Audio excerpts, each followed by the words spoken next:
대통령이었던 아브라함 링컨이라고 있잖아요.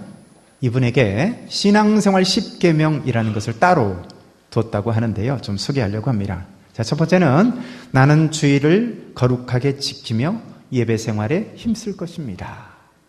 대통령이 그 바쁜 업무에도 주의를 거룩하게 지키며 예배 생활을 힘쓰겠습니다. 두 번째는 나는 날마다 하나님의 말씀인 성경을 매일매일 읽고 묵상하며 그 말씀을 실천하겠습니다.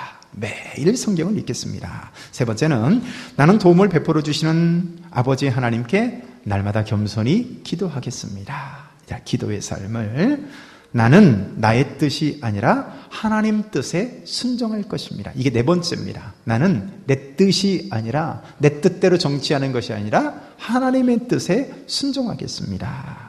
다섯 번째는 나는 하나님께서 베풀어 주신 은혜를 기억하며 날마다 감사하겠습니다. 여섯 번째는 나는 연약하지만 하나님의 도우심을 의지하며 살아가겠습니다. 일곱 번째는 나는 하나님만을 높여드리고 그분께만 영광을 돌리겠습니다.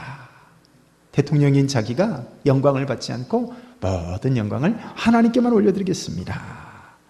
여덟 번째는 나는 하나님 안에서 우리 모두는 자유하며 평등하다고 믿습니다. 아홉 번째는 나는 형제를 사랑하고 이웃을 사랑하라는 주님의 명령을 날마다 실천하며 살겠습니다.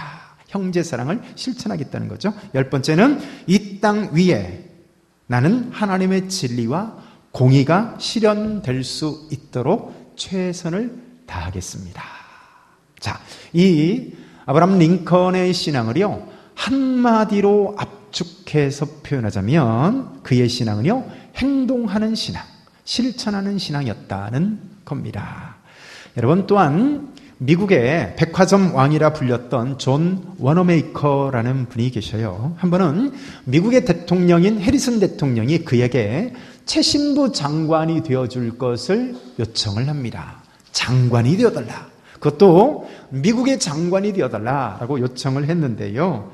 여러분, 그는 이런지하에 그것을 거절합니다. 자, 거절하는 이유가 참 당황스러운데요. 거절한 이유가 뭐냐? 내가 지금 주일학교 교사직을 맡고 있기 때문에 나는 장관직을 수락할 수 없습니다. 이렇게 했겠어요. 뭐라고요? 내가 주일학교 교사하는 일, 주일학교 교사직을 맡고 있기 때문에 나는 장관 그 일을 할 수 없습니다. 라고 얘기해요. 그래서 해리슨 대통령이 그러면 어떤 경우에도 주일학교 교사직을 감당할 수 있도록 내가 보장하겠습니다. 라고 얘기하니까 그제서야 그가 허락을 하고 장관이 되었다는 거예요. 그래서 진짜 그가 장관이 된 이후에도요, 매주 토요일이 되면 비행기를 타고 날아가서 자기 고향으로 가서 교회 학교 아이들을 가르쳤다고 합니다. 그래서 기자가 물었어요. 아니 여보쇼, 아니 장관직이 교회 학교 교사직보다도 못합니까? 장관직이? 이렇게 물었어요. 그랬더니 그가 이렇게 대답합니다. 장관직은 몇 년 하다 말 부업이지만 주일학교, 교회학교, 교사직은 제가 평생을 두고 감당해야 될 제 사명입니다. 이렇게 얘기했어요. 얼마나 놀라운 얘기예요. 요즘 장관이 되겠다고 청문회 나온 사람들 보세요. 여러분, 청문회 나와서 온갖 수치를 타당하죠. 완벽한 신상털기가 됩니다. 그래서 그 사람이 어디다 투자를 했고 주식은 얼마고 땅을 어디다 투자를 했고 자네들은 학교를 어디에 다니고 있는데 위장 전입은 되지 않았는지 참 온 국민 앞에서 TV 앞에서 자신의 부끄러운 것들이 다 드러나요. 그런데도 하겠대요. 그죠? 어지간하면 나는 자격이 안 되나 보다 하고 그만둘 텐데도 어때요? 얼굴 철판 다 갈고 장관합니다. 문제는 내가 주일학교 교사직을 맡고 있기 때문에 나는 장관 일을 할 수 없습니다. 라고 말할 수 있는 사람이 과연 있을까? 그들의 얼굴을 보면서 그런 생각이 듭니다. 여러분들은 어떠세요? 여러분들에게 주일학교 교사 일과 장관 일, 두 일을 딱 맡겨놓고서 어느 쪽을 선택하겠습니다. 라고 물으신다면, 선택하겠습니까? 라고 물으신다면 어느 쪽을 선택하시겠어요? 우리의 신앙이 있다면 문제가 뭘까요? 은혜를 적게 받아서 그게 문제일까요? 많은 사람들이 목사님 설교가 은혜가 안 된대요. 찬양에 은혜가 안 된대요. 예배가 은혜가 안 된대요. 근데 과연 은혜를 적게 받아서 그게 문제일까요? 여러분, 교회 시설이 나쁘다든가 오늘날 요즘처럼 마음껏 신앙생활할 수 있는 그런 시대가 또 어디 있었습니까? 진짜 요즘에는요, 유명한 목사님들, 어지간한 대형교회 목사님들의 설교를요, 스마트폰만 있으면 언제든지 들어가서 들을 수가 있어요. 또 유튜브나 이런 SNS를 보면요, 얼마나 은혜로운 간증들이 막 넘쳐나는지 몰라요. 내가 귀찮아서 못 보고 시간이 없어서 다 못 봐서 그러지. 제가 오늘 아침에도 어떤 분의 간증을 들으면서요, 막 눈물이 계속 흐르는 것을 느꼈어요. 양치질하고 씻으면서 듣는데 얼마나 은혜가 되고 감동이 되는지 몰라요. 근데 여러분, 우리가 은혜를 못 받아서 한국교회가 문제일까요? 우리 교회만 하더라도 얼마나 양육 프로그램이 잘 돼 있습니까? 많은 목사님들이 우리 교회를 방문하면요, 깜짝 놀랍니다. 아니, 신태인에 이렇게 사람이 적은 시골 교회에 이렇게 훌륭한 양육 프로그램이 세워져 있는 거 놀랍습니다. 한 명도 아멘을 안 하시지만 다른 분들은 와서 그래요. 그러면서 훌륭하대요, 신태인 제일교회가. 저는 그렇게 믿습니다. 근데요, 그럼에도 불구하고 많은 사람들이 그렇게 넘쳐나는 설교와 간증과 여러 언제든지 참여해서 훈련과 양육을 받을 수 있음에도 불구하고 한국 교회는 여전히 힘이 없어요. 한국 교회는 여전히 참 세상 가운데에서 뭔가 존경받는 것이 아니라 짓밟히는 것 같은 영향력을 상실한 시대를 살고 있는 것 같습니다. 한국 교회 법을 바꾸려고 하는 사람들, 그러니까 성경과 반대되어서 교회에 불리한 이 법을 만들려는 사람들은요, 많은 사람들이 아닙니다. 소수 몇 사람들이 그 일을 해요. 그런데 1000만 명이 넘는다라고 하는 한국 교회, 한국 그리스도인들이 성경에 반하는 몇 사람이 만드는 그 악법을 막아내기가 결코 쉽지가 않은 거예요. 제가 오늘 아까 광고 시간에도 말씀드렸습니다마는 들어오실 때 동성애 집회 반대 서명에 관해서 혹시 서명하신 분들은 몇이나 됩니까? 나가실 때도 꼭 서명해 달라고 제가 광고 말씀을 드렸어요. 아마 그 말씀 들었어도 많은 분들이 그냥 가실 거예요. 나는 주관이 확실해서 동성애 그거 평등하고 그런 사람들도 허용을 해야지. 나는 그게 내 소신이야. 그래서 안 하고 가는 사람들은 극히 일부일 것이고, 왜 안 하고 그냥 갈까요? 귀찮으니까, 나 바쁘니까, 시간 없으니까 누군가 하겠지 하고 가는 것이죠. 여러분, 은혜 받는 것보다 더 중요한 것은요, 받은 은혜에 대해서 행동하는 신앙입니다. 믿습니까? 오늘 본문을 보면 목자들이 큰 은혜를 받았어요. 어떤 일이 있었습니까? 목자들이 한밤에, 캄캄한 그 밤에 양떼를 지키기 위해서 그냥 둘러싸고 있는데 갑자기 천군 천사가 나타났습니다. 그래서 수많은 천군 천사들이 하나님을 찬송하는데 얼마나 감동스러웠겠어요. 조금 전에 우리 할렐루야 찬양대 찬양을 하는데 제 마음에 촉촉한 은혜가 있었습니다. 불과 한 40명쯤 되거든요. 근데 이분들이 하는 이 찬양도 이렇게 감동스러운데 천군 천사가 나타나서 몇 부로 찬양했을까요? 4부? 8부? 16부? 몇 부일까요? 근데 아무튼 그런 놀라운 천군 천사들이 부르는 찬송을 누가 들었어요? 한밤중에 양떼를 지키고 있던 목자들이 그 아름다운 찬송 소리에 천사들이 부르는 은혜의 감동 깊은 찬송을 저들이 들었던 것입니다. 근데 여러분, 이 은혜에 참여하는 당사자들이 누구라고요? 인류 역사상 최대의 사건이 있다면 뭘까요? 인류 역사를 크게 두 부분으로 나오죠. 주전, BC라고 불리죠. 주후, AD, 아도도미네 해가지고 주후라고 해서 주전과 주후로 나눠요. 그게 누구 이야기죠? 예수님에 관한 탄생을 기점으로 해서 주 전과 주 후로 나와요. 그러니까 여러분, 인류 역사의 최대의 사건이 있다면 뭘까요? 바로 우리를 대속하실, 우리의 죄를 구원하실 예수님이 이 땅에 아기로 태어나셨다는 이 사건만큼 큰 사건이 있을까요? 근데 정작 예수 그리스도께서 탄생하셨을 때요, 로마의 황제도, 유대왕 헤롯도, 심지어 대제사장들도, 그 유명한 종교 지도자들, 바리새인들과 같은 이런 종교 지도자들 아무도 몰랐어요. 이 놀라운 기쁜 소식, 온 세상에게 전해질 이 복음, 그 뉴스를요, 지금 누구에게 들려주고 있어요? 한밤중에 예루살렘 근처에서 양떼를 지키고 있던 양치기 목동들에게 들려주고 있습니다. 여러분, 이 목자들은요, 당시 유대 문화 가운데서 가장 비천한 삶을 살던 사람들이 바로 이 목자들이었습니다.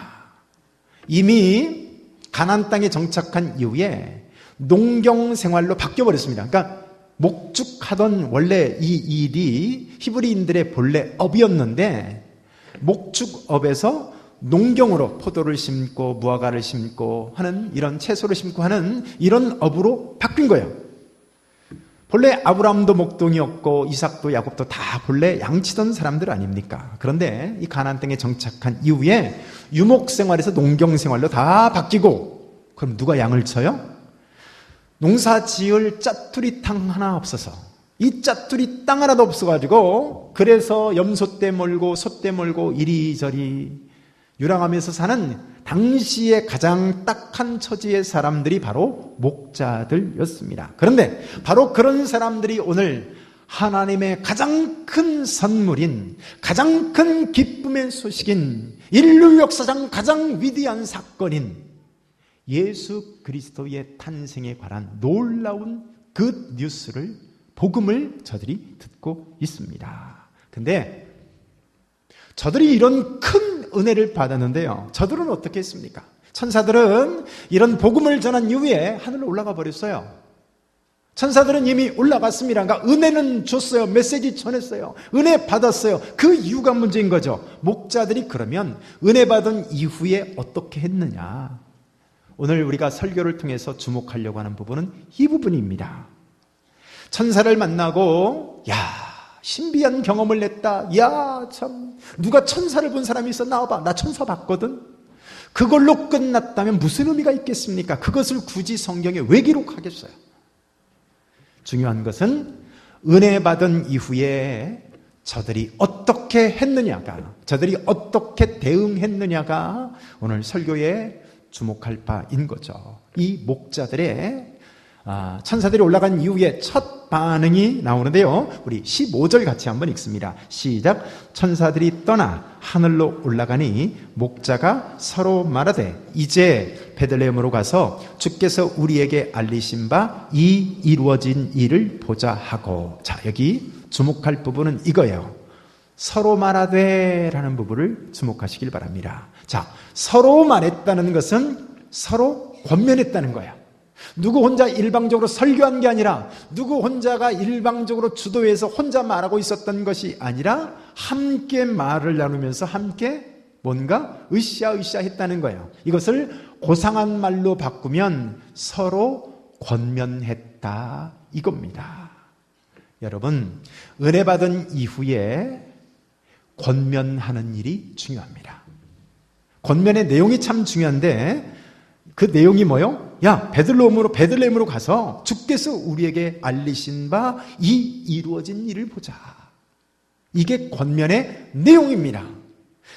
천사들이 찬송을 하고 나서 말씀을 할 때에 그냥 찬송만 하고 올라간 게 아닙니다. 12절에 뭐라고 되어 있어요? 너희가 가서 강보에 쌓여 구유에 뉘어 있는 아기를 보리니 이것이 너희에게 표적이니라 하라.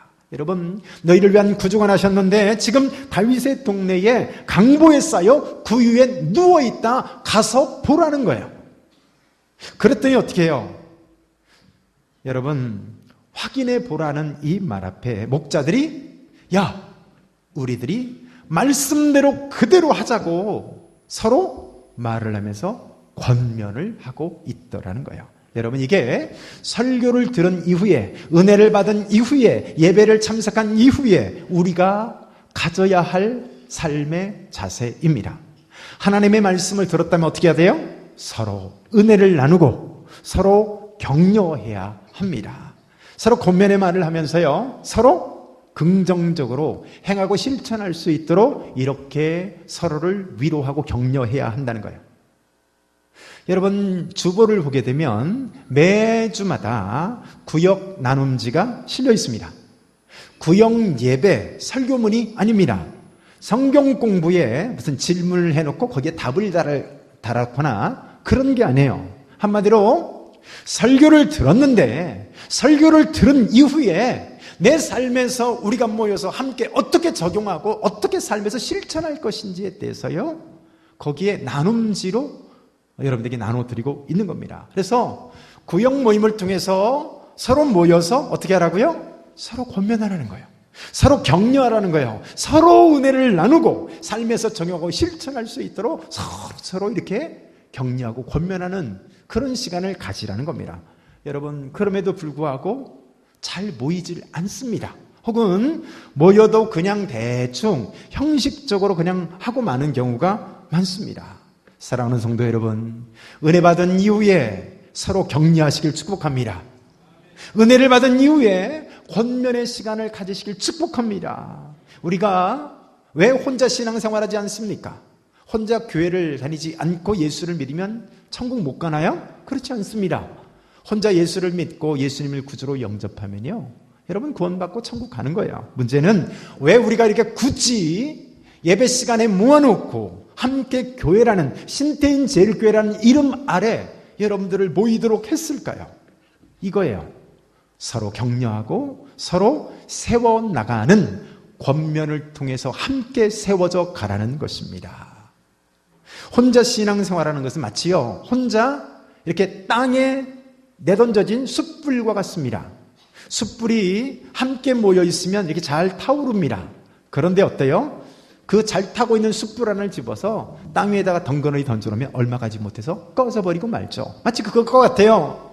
나는요, 혼자서도 잘해요. 어디서 많이 들었던 얘기죠? 혼자서도 잘해요.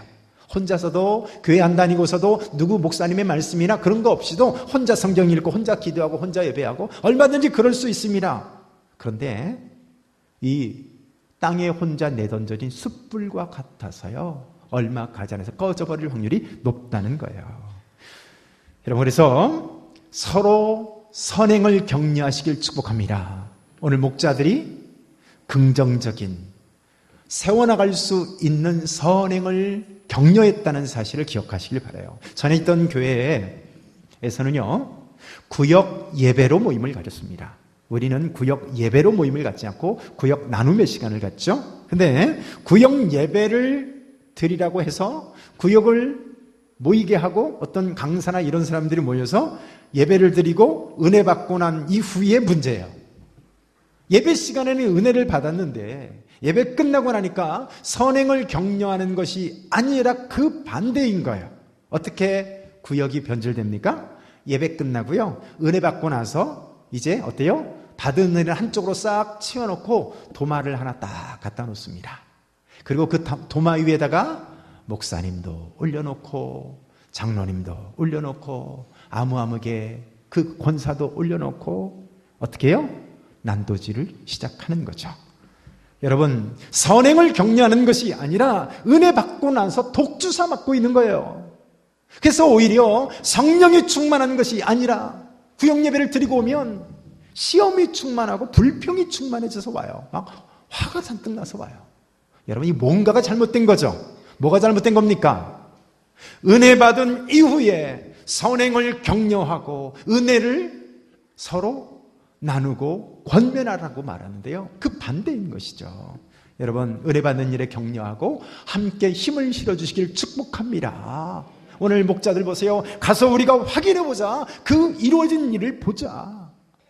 여러분, 이게 누가복음 1장에 1절부터 4절까지의 자세히 살피는 그런 신앙이 아니겠습니까? 왜 누가복음을 기록한 누가는 그렇게 확신하는 신앙을 가질 수 있었을까요?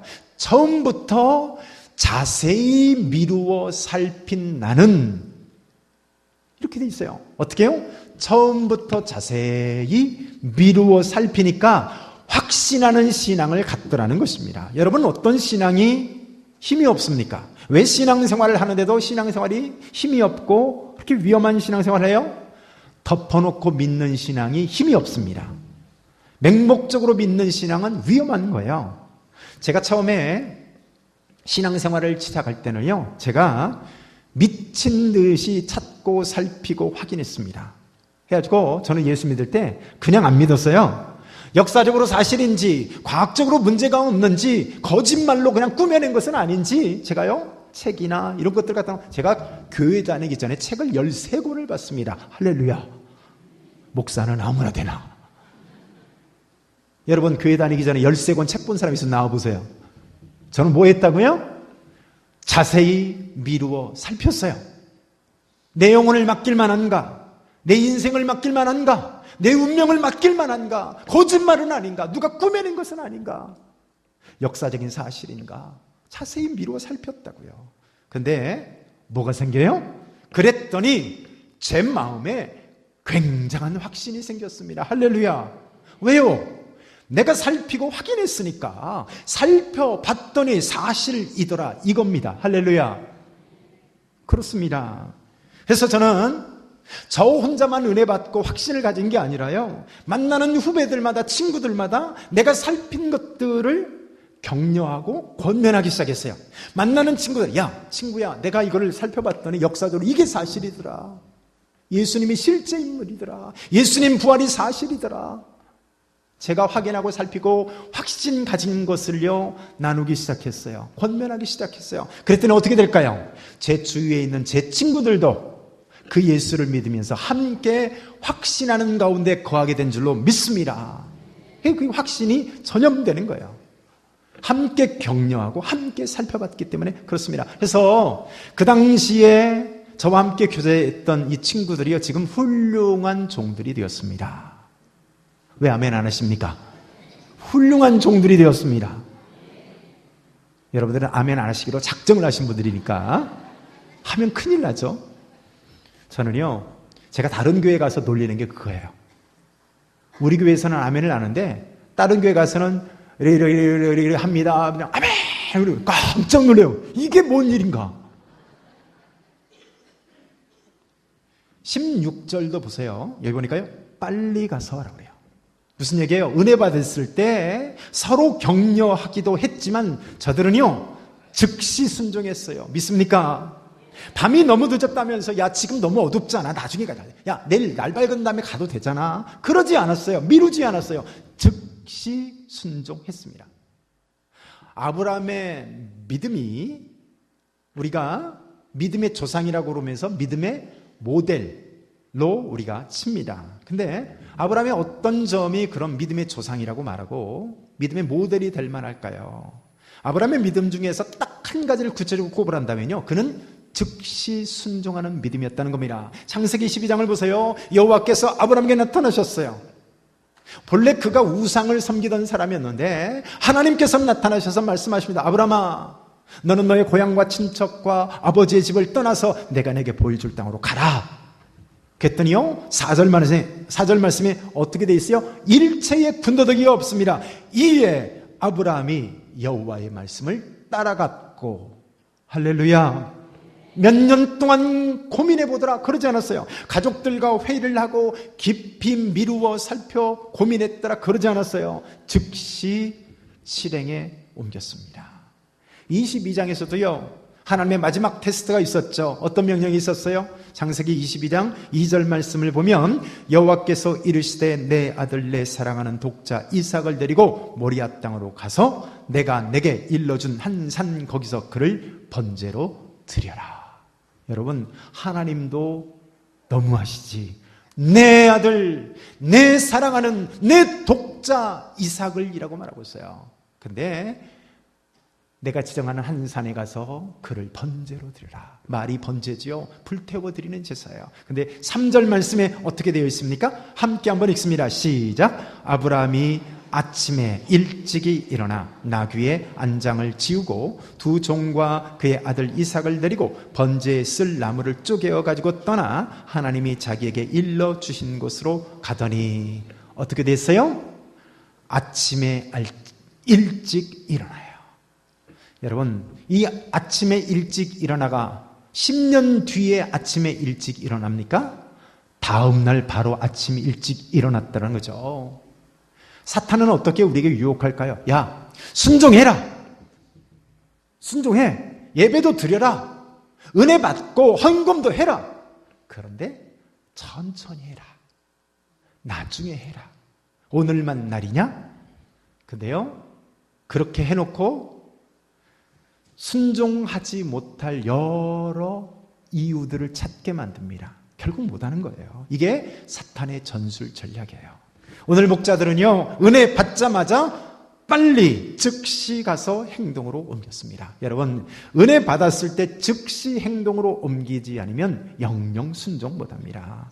목자들이 즉시 순종하는 것에는 여러 가지 상당히 따르는 문제들이 많았습니다. 양들은 어떻게 합니까? 들판에 있던 목자들 아닙니까? 양들이 우리에 있는 것이 아니었어요. 들에서 밖에서 양을 지키고 있던 목자들인데 그 밤중에 양들을 내어놓고 베들레헴으로 가서 그 확인하러 가면 양들은 어떻게 합니까? 근데 우리가 순종하고 행동으로 옮기려 할 때도요, 늘 이런저런 이유들이 생기기 마련입니다. 야, 네 부모님은 어떻게 할 것이냐? 재정적인 문제는 어떻게 할 것이냐? 야, 네가 잘 다니고 있는 직장은 어떻게 하고 지금 그렇게 하냐?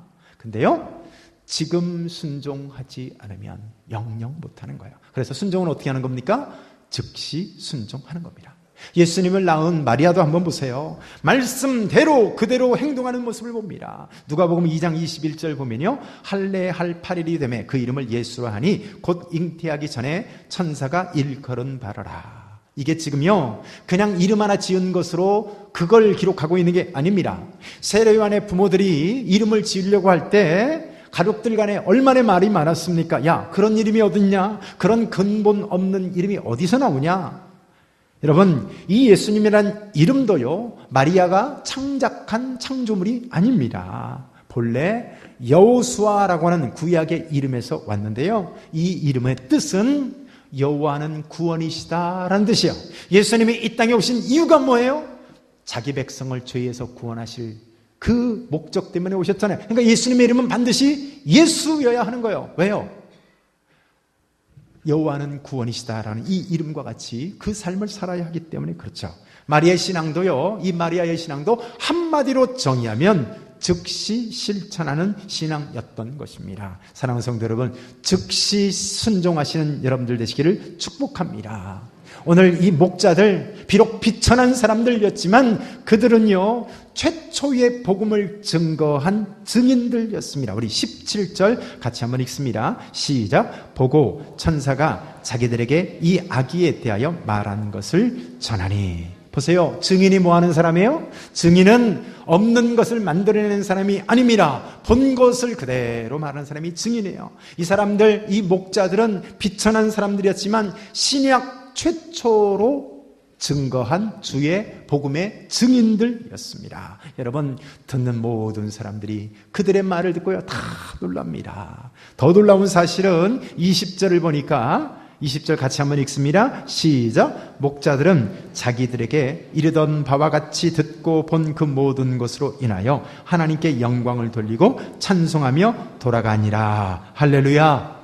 몇 사람들만 은혜에 동참하는 것이 아니라 함께 더 많은 사람들이 은혜에 참여하게 되고요, 이 권면하는 말을 통해서 즉시 순종하고 실천에 옮기니까요, 이전보다 더 큰 은혜를 경험하고 하나님께 영광 돌리는 모습을 보게 됩니다. 말씀을 맺습니다. 여러분, 나는 오늘 무엇을 나누는지 보세요. 교회를 다니고 예배를 참석하고 은혜를 받았지만 나는 무엇을 나누는가? 혹시 예배 마치고 돌아가면서 독주사를 나누고 있지는 않습니까? 시험과 낙심이라는 부정적인 생각을 나누지 않습니까? 우리 교회는 안 돼. 신태인의 인구가 이거밖에 안 되는데 뭐가 되겠어? 우리 목사님은 이게 문제야. 근데 여러분, 갈릴리 바다와 사해 바다가 있어요. 갈릴리 바다는 들어오는 족족, 그대로 또 새로 내보냅니다. 거기는 물고기가 풍성해요. 사해바다를 가보세요. 들어오는 곳은 있는데 나가는 곳이 없어요. 어떻게 됩니까? 계속 짜져서 죽음의 바다가 돼요. 결코 물고기 한 마리 살지를 못합니다. 사랑하는 성도 여러분들, 오늘도 예배를 끝나고 나가시며 서로 권면하시길 축복합니다. 선행을 권면하시길 축복합니다. 즉시 순종에 옮기심으로 여러분 은혜에 동참하는 저와 여러분들 되시기를 축복합니다. 한 목소리로 한번 기도합니다. 기도하실 때 하나님, 오늘 또 나는 무엇을 나눕니까? 하나님, 은혜를 나누게 하시고 선을 행하는 것을 오늘도 나누는 격려하는 우리 되게 하여 주옵소서. 한 목소리로 한번 기도합니다. 하나님 아버지,